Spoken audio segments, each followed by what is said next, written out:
and the Israeli occupation of Palestine now. How do you do? Let me introduce myself. My name is Leilani. I am the disciple of Pesantren Persatuan Islam number 165 Ardashari, and now recently at the 10th grade.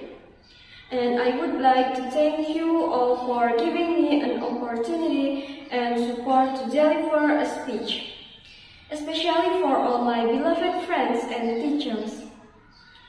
My beloved brothers and sisters, as we know, the roots of the Israeli occupation, the roots of the Israeli-Palestinian conflict lie in the early 20th century, marked by rising tensions between Jewish and Arab population in Palestine.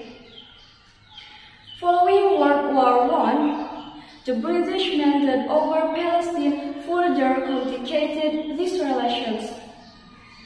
The 1947 United Nations partition plan proposed separate Jewish and Arab states, accepted by Jews but rejected by Arabs, leading to the 1948 Arab-Israel War.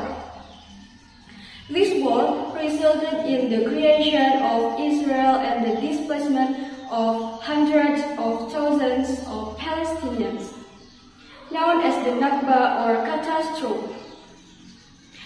And the occupation has led to numerous human rights violations.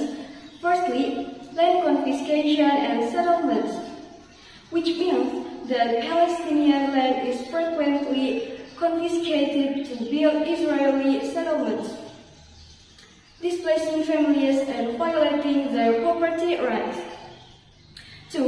Second, movement restrictions.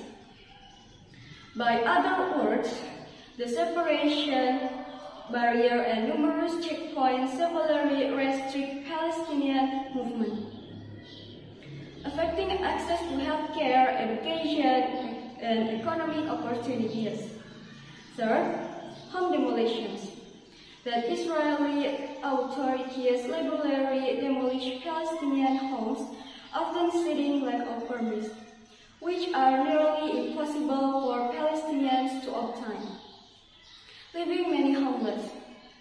Fourth, military violence, as we have seen. Excessive force by the Israeli military has resulted in numerous civilian casualties, including the targeting of unarmed protesters and children, condemned by international human rights organizations. And fifth, detention and torture. Inasmuch, thousands of Palestinians, including minors, are detained in Israeli prisons without charge or trial, facing torture and ill treatment. The international community has a crucial role in addressing this crisis. While many United Nations resolutions have condemned